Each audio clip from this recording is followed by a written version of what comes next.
God wants you to be rich. He doesn't want rich to have you.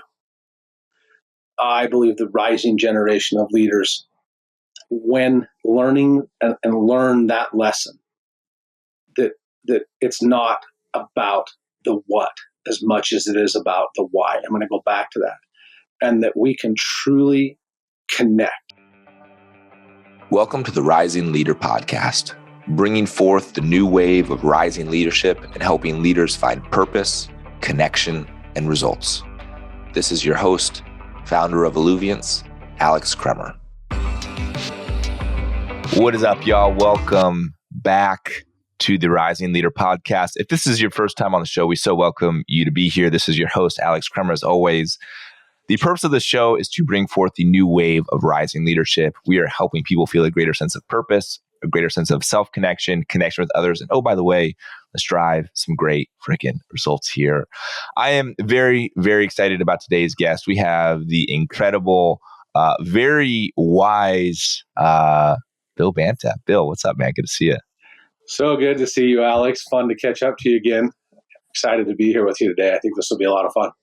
Definitely. Well, Bill, I'm going to give a little bit of background on you just to kind of catch people up who do not know you, and I'll let you fill in the blank. So, Bill, your journey, I would say, is a very much a testament to the power of mindset, to the power of mentorship, to the power of even resilience. And you have a really incredible story that we'll get into, from being a house painter straight out of high school, building it up to a 7-figure business, to being mentored by Bob Proctor that really, changed your trajectory of your life. And, you've transformed not only, your own personal business, but also really the power of personal development. And over the, various years, you've sold over 100 million in products and making waves in the coaching world. You're helping entrepreneurs, bridge the gap between their potential as well as their performance. You bring in a powerful flavor of spiritual growth that integrates kind of just with the modern tech-driven world as well. And also just connecting to the kind of the human element of, hey, how do we thrive here? So I'm very excited just to have you on the show.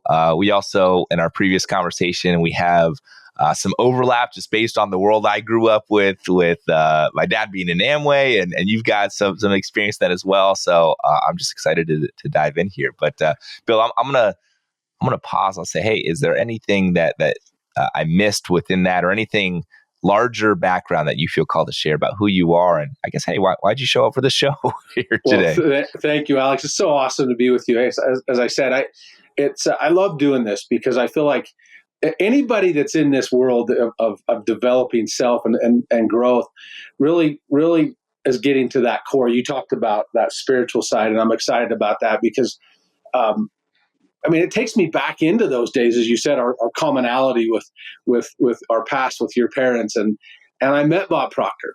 I met Bob Proctor because of my experience in a network marketing company. I was a young man, married super early, had a child very early.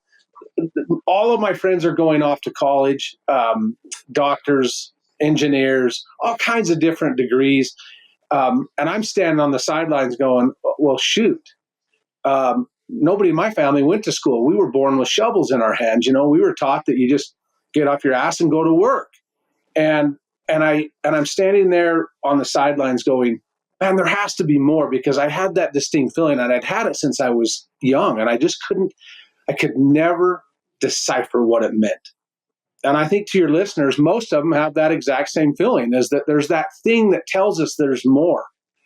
And that's that deep sense of that knowing part of who we are, where we came from. And there I am on the sidelines at 23 years old, scrapping it as a painting laborer, and power shut off, gas shut off, rent past due, and a neighbor had said to my wife, "Hey, you guys are kind of sucking right now. You're like, life sucks for you guys. We see your husband sneaking around the back of our house, getting buckets of water and hauling them into your house. Like, what's going on over there?" And this gal, her name was Kristen, and Kristen just had some empathy for us. And it was really cool because she introduced my spouse to a book called You Were Born Rich and by Bob Proctor. And so my wife would stay awake at night studying this book, and it would drive me nuts because I actually thought it was weird because I'd never heard of anything. She's brainwashing my wife, like what the heck? Over the course of a little bit of time, that couple took us to an event in Utah, about 4 hours away, and that's where Bob Proctor stood on a stage and spoke, and he talked about being born rich, and he said it was our right. And he said, God wants you to be rich. He just doesn't want rich to have you.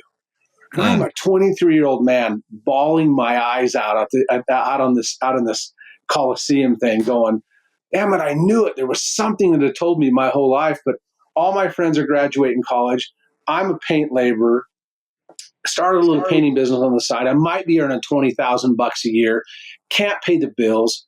Had followed in this paradigm trench that had been bred into us my entire life. I mean, I grew up with good parents, split, few divorces, just good people, just could never quite figure it out, and a hardworking mother that was incredible. But for the first time in my life, I'm looking in the mirror going, maybe there's something a little bit more. And I'm always grateful. I've been married to my incredible spouse now for 34 years, and I'm grateful for that pivot point in my life where she saw it and said, hey, you got to do this. We got to go down there and do that. And I'll never forget, Bob Proctor said on that stage that day, and he said, nobody's going to know if you're developing yourself right now. Nobody's going to know if you're making decisions right now. Nobody's going to know. But he said, in 2 years, the whole world's going to know. In 2 years, the whole world's going to know. And so, I often share that. It's like, if you look in your own personal life, for me, when I look back to the age of 23, almost 23, turning 23, and 30 years later now, these serendipitous connections that comes to self-development and expanding awareness and developing our, you called it earlier, that spiritual side of who we are. There's just no argument that there's two sides of us, that there's the spiritual and the physical side. And you can argue that if you want to argue it, but you can go through theology or you can go through science and you can still prove the same thing. And that inner knowing is not a lie. And the reason why you develop yourself is for one really specific reason, and that's to develop trust. And that's what started to happen for me in my 20s as I started to develop trust. And Bob put his arm around me a few weeks later down in Phoenix, Arizona. My wife had borrowed some money from family to pay our rent and get our gas turned back on power. And she took the money and sent me to Phoenix, Arizona to a Science of Getting Rich seminar that Bob was doing. And I walked in there and man, I had no clue. I barely made it through high school. So I'm sitting there with my arms crossed and he's teaching all these wealthy people how to get more wealthy. And at one of the breaks on the first day, he pulled me outside and he said, son, tell me about you. And I told him a little bit. And he said, well, what's the most you've ever earned? And I said, maybe 20,000. He said, well, let me tell you something. And he put his arm around me. And he said, let me tell you something. He said, if you'll go back in there and unfold your arms and start doing what I'm teaching you to do in there, pick up the pencil that you have and the pen you have and actually start taking notes, I could change your life. And he said, I could show you how to earn 20,000 in a month faster than you can earn it in 20,000 in a year. And I think to my belief level at that time, it's like, man, old man, what the freak are you talking about? No, there's no way. I mean, I didn't know anybody in my community that earned 20,000 a month, not even maybe 30,000 a year. I mean, I grew up in a very lower middle class, blue collar workers, immigrants. I was surrounded by immigrant workers because I lived in a farm community. So all this really poor lack thinking in our community. And he said, look, I know you don't believe me, but he says, you could believe me believing in you. You could believe me believing in you. And look, that pierced my soul. And I made the decision in that moment, though it's taken me years to get here, that somehow I would get to the point where I could help people believe in me believing in them until they could shift. And part of our journey and part of my journey and part of my spouse's journey and our family to break that paradigm trail, that multiple generational wiring and programming. When they say the apple doesn't fall off the tree very far, it's true. And damn it, we got to learn to pick up them freaking apples and chuck them to the next field. We've got to get them away from that old conditioning and that old wiring that has happened in most of our lives, you, mine, everybody else's, for generations. And not all of it's bad. I mean, there's a lot of great ethics and work and just good quality things that come from being born into a home, regardless of the financial status. But I knew in that moment, if I could get to the point where I could believe enough in myself, and the reason why you study and you develop yourself, I decided, was to develop trust. Trust. Bob said, you got to let me believe in you till you believe in you. And in that moment, I realized, until I trust me, nobody's going to trust me. I've got to trust me. And the things that I want have to come from the inside out. They have to be developed from the inside out. And that's when I decided there was a massive difference between self-development and developing self. And I had some incredible mentors. I mean, my life, we had that painting company, and about 7 years into being into the study process of winning and losing, we hit our first 7-figure year. Bob kept after me, get out of your business, start working on your business, not in your business.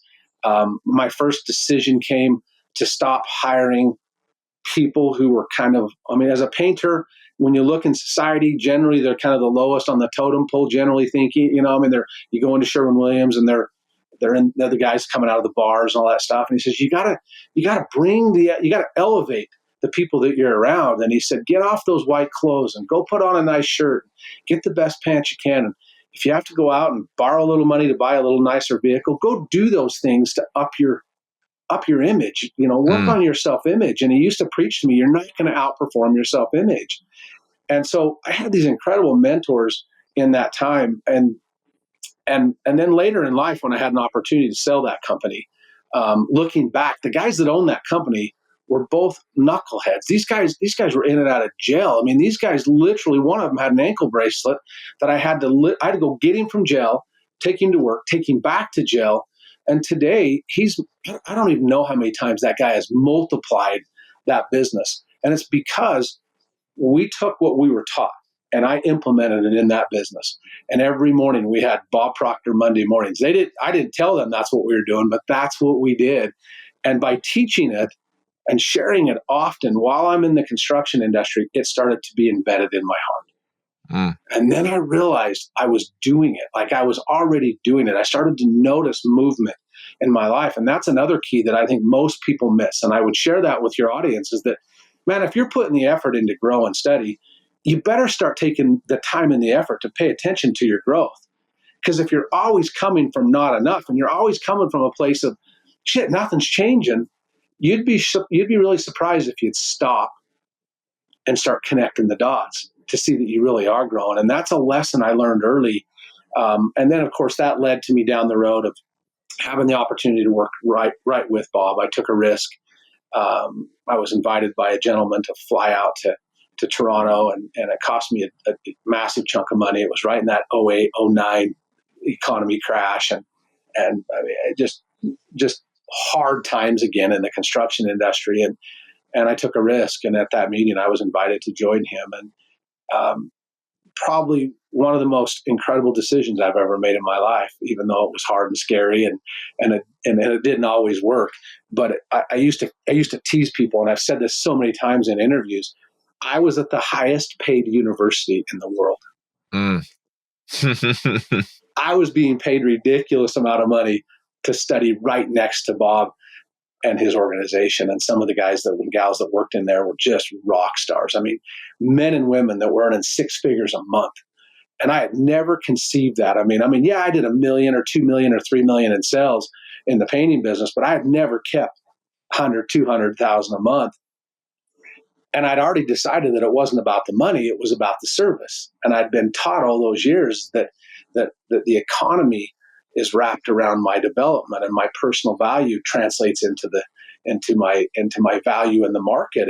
And that, again, drove it deeper, that I had to do a better job of spiritually developing self, of becoming an individual who can provide value in any avenue. I could sell bubblegum, I could be a painter, or I could be in the coaching industry. It didn't matter what my vehicle was.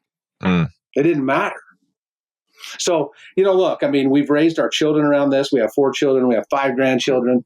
I live in an incredible state where it's dark at night. There's not a lot of street lights. There's no bugs hardly at all. It gets cold, lots of deep snow in the winter. It kind of mellows out population growth. But I mean, we're just blessed. And I pinch myself every day, even though there's just still difficult and hard things we all get to go through. But raising my family, and I would say this as maybe just to wrap up a little about me, is that when you start to notice you're moving and you start to notice, hey, the people I'm around, including my spouse or my girlfriend or my partner, whatever you want to call it, they really have a lot of value. And you start looking at half full rather than half empty. And you start talking good about the ones you love most behind their back. And you stop talking shit behind their back, because usually we tear apart the ones we're closest to. When you start doing that, it's amazing how your lens changes. And 34 years later, I'm with this incredible woman that we've raised these children that have literally, when I say pick the apple up and throw the damn thing as far as we could from the tree, I'm witnessing it in my children. I'm witnessing their success. I'm witnessing they're all educated. They're all, I mean, they're crushing it, 6-figure incomes. Just things that I didn't experience until I met Bob. And so the natural consequences is when you change how you see things, the things you see are going to change.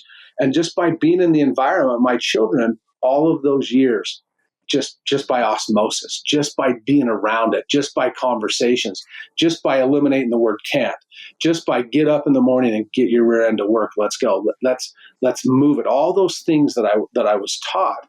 And that 95% was mindset and 5% was skill set. And we trained our kids unreally knowing, just doing it, that go to school, but your experience is more valuable than that knowledge, but just get an education and then go crush it. And I think that 95 rule is so important for even this conversation, is that our experience is so much more important than our education. We have to have education. It's vital. But what we don't want to do is put all of our emphasis in knowledge with no application, and experience is the key. So anyways, I just watched that, and I'm seeing even our grandchildren. Our oldest grandchild is 7, and I'm witnessing her at 7 years old. It just, the brilliance and the mindset and the can do anything I want mindset, that is so freaking cool to watch that happen. So there are incredible positive consequences from developing self properly. And there's no dang way you and I will ever do it alone. We just can't. We are not disciplined enough to do it alone because we are so blind by perception. So yeah, it's been a cool journey. The phrase that comes into my head as you share your story is, and I can't take ownership of this one, but I learned it from one of my mentors, is it ran in my family until it ran into me. That's it. Ran in my family until it ran into me. And just really, seeing the mindset shift and the embodiment shift truly is what it is, because maybe you brought in some Bob Proctor phrases and methodologies to your kids, but what probably the biggest impact that you had on who you surround yourself with, the people who worked for you, your family, all that sort of stuff, was your transmission, the embodiment, or how you carried yourself. People are watching how you carry yourself. They're not necessarily listening always to the words that are coming out of your mouth, but they're watching how you think about things, how you respond to things. And that, by you working on yourself there, that's kind of the gateway, so to speak, to everything else that you're creating. It's interesting. Tony Robbins, I don't even know where he said this, but I saw him say this once. He talked about that the 2 most important things in growth and development is spiritual and emotional control, self-control, maturity, really getting control of self, and really not letting the outside have or dictate what's going on the inside. Now that's difficult. That's Wallace Waddle said, that's the hardest work in the world. And we will spend all of our lives perfecting that piece. But Tony Robbins goes on to say, and I'm just quoting because I don't remember exactly how he said it, but he said, the second part is how you translate that, to your point, into impact. And can you have impact? And are you willing to give impact and share? And man, we can have anything we desire in life when we figure out how to gain emotional control and have impact. one way or another. Can you share a little bit more when you say emotional control? Because I think there's a lens when he hears that, they're like, oh, when I'm angry, I shouldn't be angry, or when I'm sad, I shouldn't be sad, or whatever it might be. Can you touch a little bit more on what does emotional control mean to you? Yeah, I think when you distinguish the difference between react and respond, there's two different energies there, right? And Nikola Tesla said that when you think of anything in life, you have to think in terms of energy, frequency, and vibration. Yeah, for some that might be a foreign concept, but you got to get used to it if you're going to develop yourself, because we don't really bring anything into our life of what we want. We're only bringing to us of what we are. And a great example of this is years ago, we were having this argument in our home about where we're going to eat. And I don't know, probably you've done this too, but you get a bunch of kids and family, and where do you want to eat? I don't know. I don't care. I don't know. And it's like, shit, why don't somebody create a restaurant that's called I Don't Care, that's a complete fusion of every food, so that we could just go there, That's a great business idea. It is a great business idea. I just don't want to do it. I played the restaurant franchise once, and I'm not going back. I'm pissed because they want to go to a restaurant that years earlier I was eating my food, and I found a bloody Band-Aid in my food, and the chef, obviously his Band-Aid had fallen off, and I took a bite, and it was and so my family's adamant we're going there, and I'm vetoing this sucker, and we're fighting it, and I'm escalating my emotional state. Now, inside I'm going, knock it off, calm down, it's under new ownership, it's 15 years ago, blah. And yet I was losing control. I had no ability to reason with myself because I'd gotten so escalated that I could say, I'm not going to get pissed, knock it off. So why cause family feelings? You got these people in front of you, you're going to have friends in front of you. And yet I was still reacting and not responding. And so, fine, everybody shut up and get in the car and go, no, we're not riding with you. You're pissed. They drive to the restaurant. I get in this restaurant, and I know better. That's the thing, is that none of us can deny it. It doesn't matter how mad you are, how pissed you are. You know. And the more you know, the more pissed you get at yourself. And if you don't learn that moment where you can go neutral, neutral, neutral, neutral. I'm in that restaurant, Alex, and this waiter, the guy is not serving us. I mean, literally, the guy is not serving us, at least in my lens, and I'm getting pissed. And so now I got family pissed, I'm pissed, all these things. And finally the waiter comes and he delivers, puts the chips on the table. It's a Mexican restaurant. He puts the chips on the table, and then he comes back and he brings water on this tray, and it's got there's 9 glasses of water, great big tall ones, and he trips all of them. All of them. All on you. And in that moment, I could hear Bob saying, Banta, what are you going to do? What are you going to do? The old me, the guy that grew up in the home with all the fist fighting and the cops at the house and all the just the hard things of life, the construction worker with the foul mouth. I wanted to tip that freaking table over and chuck those chairs, man. I had reached that moment, but I could hear Bob saying, what are you going to do now? It's not what happens. It's what you're going to do with it. And I just took a deep breath and I calmly went about it. The whole restaurant saw it happen. I ended up giving the guy a couple $100 tip. And I had to do that so I could repent, so I could get over this bullshit and have this attuned mindset and let it go. So years later, we're sitting around a family Christmas dinner, and one of my sons brings it up. He's like, Dad, this is the most incredible lesson you ever taught us, man. We're at that restaurant. We knew you were mad. And I knew, he said, you were going to tip that table over. But he said, the thing that taught me a lesson was, he said, when you put that tip down there, I was shocked because I didn't want you to tip him, but I was shocked. And so that, I mean, that's not to impress anybody. It's not to impress even you. I mean, the fact is that emotional control is, yes, you can be irritated and pissed. You're going to have those moments. But how long are you going to stay there? How long are you going to stay in lack and worry and frustration? How long are you going to stay in scarcity and jealousy and whatever? I mean, are you going to stay there, or are you going to visit there and then get the heck out of there? And having spiritual maturity is the essence of a developed self. And by the way, I failed. I called Bob after that happened, and I said, "Oh my word, I got my ass kicked. I literally lost it yesterday." And he laughed. And I said, "You got to tell me, Bob. You got to tell me. Do you still do you still lose? And he's like, oh, all the time. But he says, I just don't stay there. And then he taught me something really cool, guys. He said, the question is did you forgive yourself? Did you let go? Did you let go? Because he says, if you didn't let go, you're not developed yet. You're gonna rehearse. You're gonna get to rehearse that again somewhere else. And that's a whole other topic for a whole other podcast, is letting go. But yeah, that's a beautiful story, and it makes me. I remember listening to one of another speaker one time, and he talked about, no matter how developed or spiritually advanced, whatever it might be, somebody is, they still go through these, whether you want to call them dark nights of the soul or just tough periods, or they're still triggered, whatever it might be. But he said the biggest difference as someone continues to grow and to develop is that they don't get lost in it as long, right? It's like you go through these dips, and when you're, earlier on in your development, one can say you go through these dips and then you get stuck down at that bottom part and you live there and you start to loop, and then it lasts for a long time. But when you are more advanced, you start to realize, oh, I'm going through this period here where I'm starting to lose it, so to speak, or I'm starting to kind of get caught in this part or this emotion. All right, how do I lengthen the amount of time from when I feel it to when I react to it, whether it be 0.25 seconds versus, I'm just in it all of a sudden.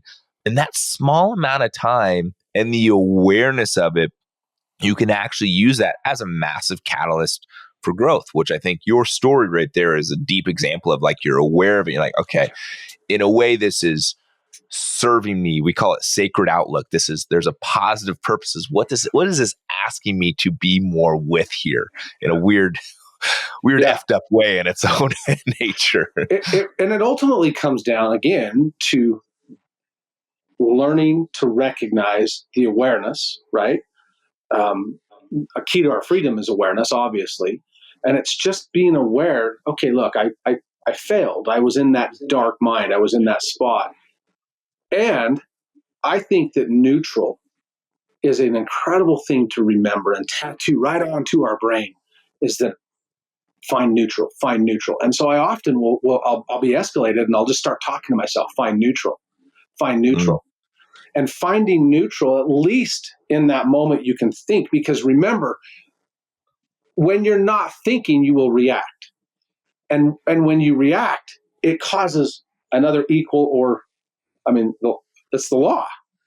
But response, and I think it was Viktor Frankl that talks about that time, that space between stimulus and response is so key. And Bob, I'll show you this real quick. I just drew this out. Bob drew this for me one day, this squiggly line thing, and he put an X on the top and an X on the bottom. And he said the key, he said, is when you're high, when you're winning, you got to get to neutral. And when you're losing, you got to get to neutral. And he said, the faster you can even these out into more of a neutral mindset. Because when you're winning, he said, the fact that you're celebrating your winning tells me that you're not conditioned to win yet. It just should be an expectation. And so for me that day in the restaurant, when I stopped and noticed movement, that was a win. And then I started to go, wait a minute, I can do this. I can gain control. I will most likely fail at multiple things in my life, but I can get myself to neutral. And when I win, I don't even have to celebrate. And when I lose, I'm just walking the journey with enough momentum and loss, as long as I keep moving forward and remembering that God's never going to steer a parked car. So I can't let being unneutral on the bottom side, the reactionary side, I can't let that keep me there very long, because I will slide fast. I will go the other direction, because the paradigm and the conditionings that each one of us hold, this is generational, 5, 6, 7 generations. And just because you change something and you make it more aware and better doesn't mean that that's not there. You can go back to it. And look, you use the word trigger. There's traumas, there's all kinds of things in our lives that we're constantly working on preparing or to repairing. But the truth is it's in that moment between stimulus and response that matters most. And that in itself goes back to what I said earlier, that takes a level of trust to give yourself a command, to be maturity, to have enough maturity to go, stop. You can be wrong right here in this moment, and you can still love you, and you can still walk forward, and it's all part of the process. Get your rear end out of the bottom, get your rear end off the top, and just get to neutral. And there's so much power. There's so much power. And I would say real quick, probably a lot of your listeners, especially today, because there's a lot of chaos in the world, and a lot of them are watching all kinds of stuff, Fox News and CNN and all these other amazing things that teach us how to think, apparently. And there's that wake up in the middle of the night, that gnawing lump of anxiety that all rising leaders and entrepreneurs feel. I had one at probably 2:38 this morning that lasts an hour. What are you going to do? Mm-hmm. Are you going to lock into the vision of loss and lack, or can you discipline yourself to switch frequencies, get into a gratitude mind, and lock into what the ultimate end result is? Get into the wish fulfilled. And there's just, again, energy, frequency, and vibration, and it's a choice. Well, you've mentioned the idea of the human economy becoming more spiritual. I think that was one of the big things that we talked about even in our first conversation. I'd be curious, how do you see this shift playing out within modern business, within the rise of AI, the rise of technology, all this different type of stuff, like human economy becoming more spiritual? What does that actually mean? Thank you. That's such a good question. And it's interesting. I was listening to Oprah Winfrey interview Bill Gates last week. And it was something that was just, it was on, I don't know where I got it. Somebody said it. It was just on TV last week. And even Bill Gates said, you can never replace the human. Because if we do, we're toast. And I have a business partner who's in tech, and I was laughing because we were working on a project with AI, and it asked her a question, and she says, "No, you work for me. I'm not answering that bullshit question. You work for me. I created you." And I think that when we look at call it spirituality, call it what you want, the reality is that when we disconnect from the essence of human, there's nothing left. And we're seeing it in the world. I mean, mental and emotional fitness is at the all-time low in the history of our planet. And massive companies are requiring their employees to go back into the office because the humans have whatever. And they're starting to figure out that they have to humanize work more in order to maintain, because you can have all the computer stuff you want. I'm not an expert in technology, but I do know that I've studied enough to know that when you unhumanize anything, it only has a lifespan of about that long, and it's just not going to stay there. Now, there are things that obviously technology is going to be amazing. It's going to bless our industry like nothing before. I mean, from an accountability standpoint and a process standpoint, it's going to be incredible. I mean, we're part of it. I'm doing it right now. But I think the ones that win are the ones that really, in this new human economy, really work on developing self, getting really good at recognizing that mental and emotional fitness is a challenge. And I don't care what you're doing in business. If you understand that and you get good at being a higher version of yourself, you can help people elevate themselves.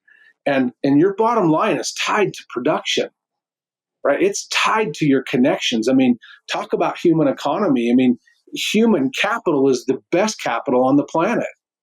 It's the best resource we have. And in fact, part of our training and our coaching business is we teach an entire module on people. It's the last training module we teach in one of our coaching processes. And it's like, you better get so aware to recognize that it's people. God doesn't just point his laser down and tell Alex, you're going to win. It's not going to happen. He's going to use people. And you're seeing it in your life. You and I have common connections. And that's how we met. We met through people. And so when it comes to spirituality and or spiritual growth in this human economy, you can't help somebody else if you cannot or will not help yourself. It's impossible, because the technology and everything else will run past you. And people are attracted to easy stuff, easiness. but I'll tell you, I shared this yesterday on a pod or on a training podcast, and Bob taught me this really young. He said, "Remember, work's not meant for man; man's meant for work." Mm. We are designed to work. Now, definition. I mean, if you'd have told me I could earn in a day what I used to earn in a year, I mean, frick, no way. But we live in that economy. We live in those economical times where you can do more in a day than most people in the past have done in a year or more, maybe even years. And so you have to adapt yourself, first of all, so that you can lead. I love the content. I mean, what you're doing. I think just your whole podcast about leadership and about the new style of leadership. It's going to come from developing self and getting yourself on the plane, or call it frequency, of what it is you want, and staying there so that you can bring the people into your life that will help you literally put the puzzle together in lightning speed. And that's what technology is going to do for us. It's going to speed it up. We just have to be the ones that are willing to develop ourselves in connection to what you want. If you're out there studying and you're reading books and you're listening to podcasts and you're listening to this and that's all you're doing with not really a purpose, you're spinning your freaking wheels, man. You have got to make a decision of what you want and why, and ask yourself every day, because I have to do this. Who do I have to be today to achieve this objective? I have this multi-million dollar goal and an exit strategy. I am not that person. Otherwise, I'd already be there and I wouldn't even be on this podcast. So I've got to become this person who can develop himself. And that is the difference in today's human economy. Anybody that can humanize. Yes. Anybody that can connect with people and connect the dots in a world that's kicking out 70 some odd million jobs this year and next year out of our economy. Anybody that can create a solution in your niche for that, you can write your ticket. I mean, I think that's the beautiful thing that we're really being invited into by this change in the, technology landscape. Is it's inviting us to say, hey, drop more into your consciousness or your hearts or whatever it is that you want to call it. You really want to differentiate from AI. Just like you said, it's all about your energy, your frequency, and the vibration from what you are actually coming from. Yeah. And, people haven't had the opportunity to do that as much as they do now. Simply because there were so many tasks that they had to do. And now, I think about how many tasks we have automated right now.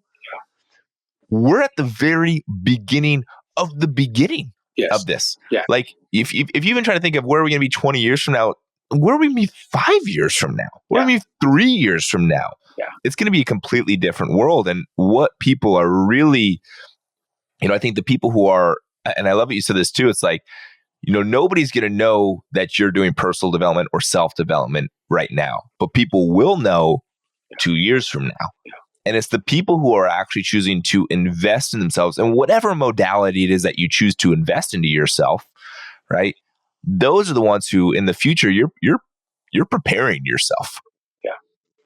Yeah. I mean, again, did I know in 1993 that I'd be sitting on a podcast? They didn't even exist. There was no cell phones. At least in my world, there was no cell phones, right? If you would have told me that I would earn a living using this and this, I had no idea because I was taught to use these. I was trained to labor. And so, in that interview with Oprah, Bill Gates said that. He said, we haven't even started.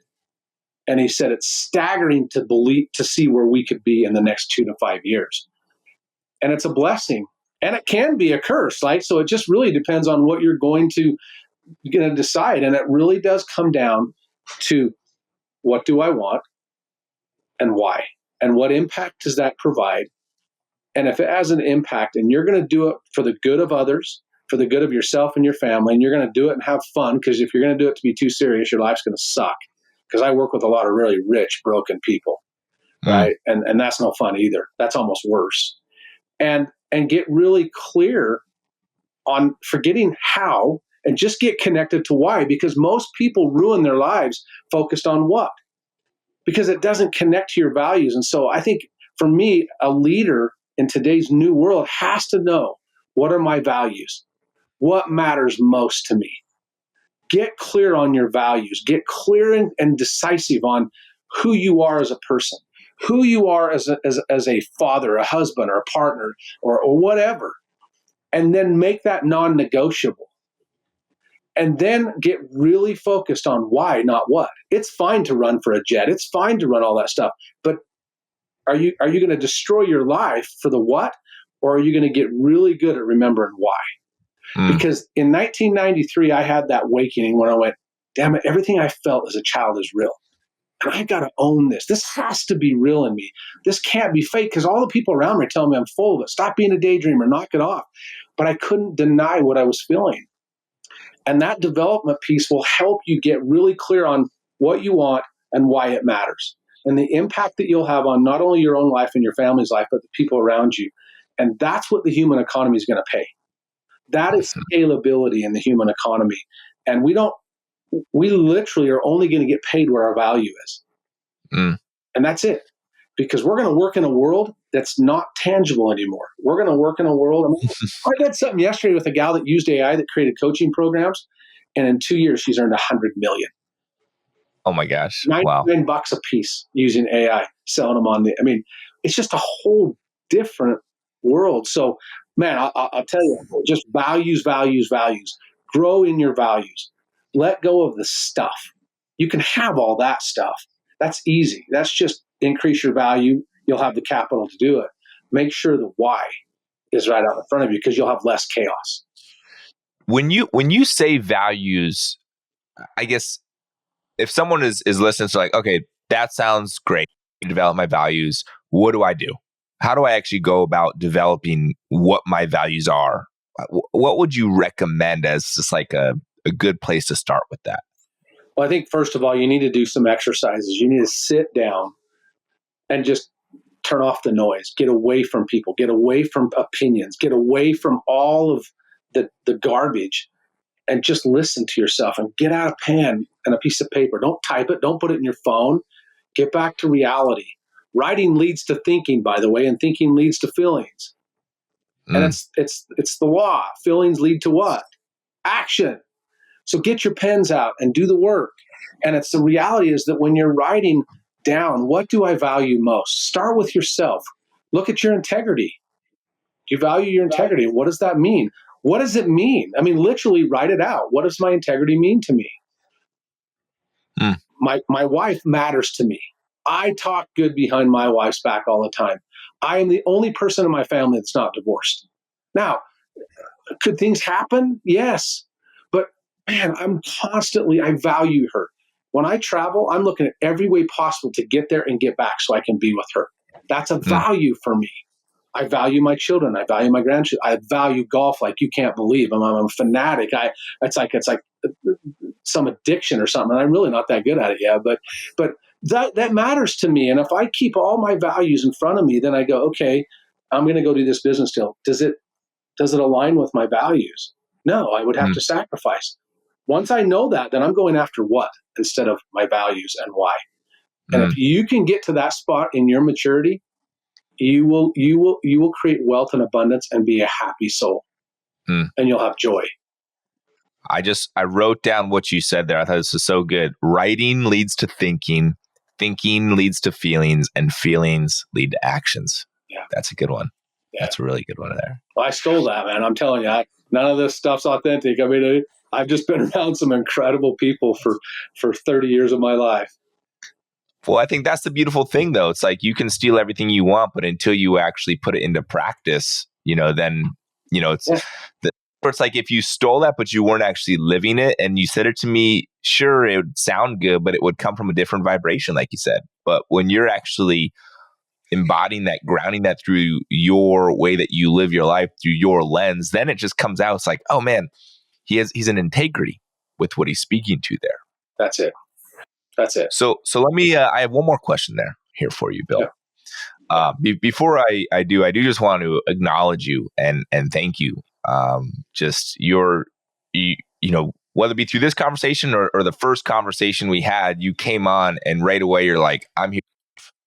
Like, and it's so apparent you are present, you are full send energetically here, you are just ready to provide perspective. And even before I asked you to be on my podcast, even before, I even really shared what I'm doing, you're like, hey, this person's in front of me and I'm here to serve this person in some type of way.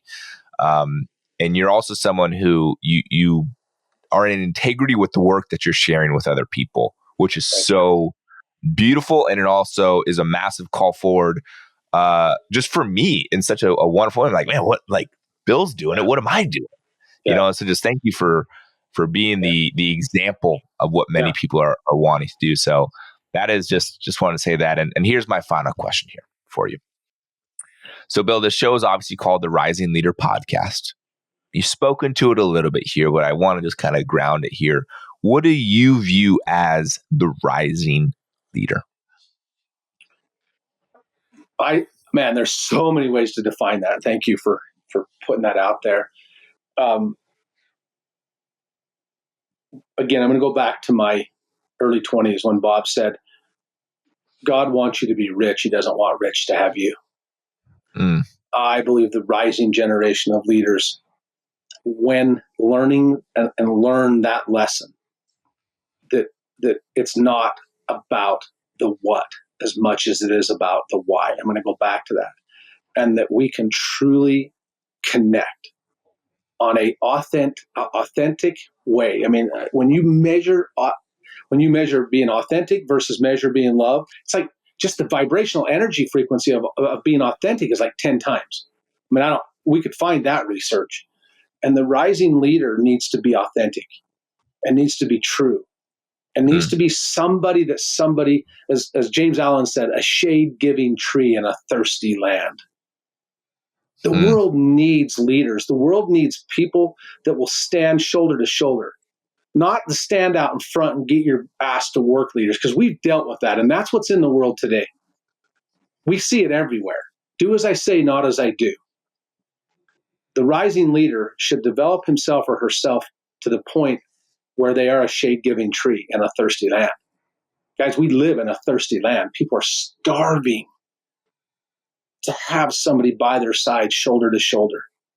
Leader to trainee, walking the journey together.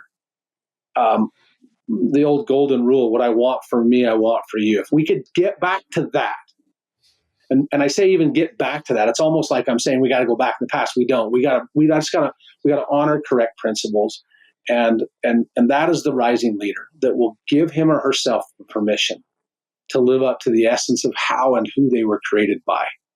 And by living that way, you'll have more peace, more joy, and more harmony. And that's attractive. People want that. They're starving for harmony and peace in life. And that's, to me, the rising generation of leaders. You can do it in tech. You can do it in bubblegum sales. You can do it selling tacos. You can do it in coaching, sales. It doesn't matter. People don't buy products. People buy people. And that's the essence. And at least my experience in even sharing that with you, it's like, we just got to be who we're supposed to be. And it takes work to do that because we live in a world that's telling us who we're not. Man, you couldn't have encapsulated this podcast better in that response. So thank you for that, Bill. Thank you for being on the show. I guarantee there's a lot of people who listen to like, all right, how do I follow Bill? How do I even see what he's up to? I know you're up to some really powerful stuff right now. What is the best way if people want to follow you or get in touch with you to do so? Well, you can do Coach Bill Banta on Instagram. That thing is now being rebranded and grown there. You're welcome to join me there. I am on LinkedIn. And then you could just look me up on billbanta.com. I mean, there's lots of ways you could do that. I almost gave my cell number out there, and that was a little scary. But they'll be for particular people, people who subscribe. I'll tell you what: if somebody can't find me in this new journey that I'm in, they'll know how to find you, and you can connect us. But follow me on Instagram. That's going to be fun over the next few months of that rebrand and that trajectory that's going to go. So, man, it's been such a pleasure being with you. I want to edify you real quick before we jump off this. Is that you have this distinct skill that's driven from a fabulous mindset. Your parents did well. I know your beliefs aren't always exactly like your parents, otherwise you wouldn't be doing this, and that's fine too, because you have your own set of thumbprints, and that's important to remember. But man, I want to edify to the audience, man. In meeting you, I just appreciate the calmness that you bring, and that to me is one of the most attractive energies in the world. And as a rising leader yourself, I think hats off to you for doing that and making it easy for people to want to do this with you. And it's a tribute to you. So I'm excited for that and look forward to seeing how this thing turns out for us in the future. I'll bet we'll find a way to work together. Absolutely. I received that. Thank you so much, Bill. My and pleasure. Thank you for, again, being on here. And for all the people who listen to this show, thank you so much. I guarantee you're thinking of somebody too who probably needs to listen to us. And I recommend that you send this along to them. So with that, Bill, thank you so much for being on the show, my friend. Take care, guys. See ya. Thanks for listening to the Rising Leader Podcast. Make sure you hit that follow button so you get notified every time a new episode releases. If you know someone who wants to take their lives and their career to the next level, send them this episode so we can all rise together. For more information, check out alluviance.co. We'll see you next time. And in the meantime, keep letting it flow.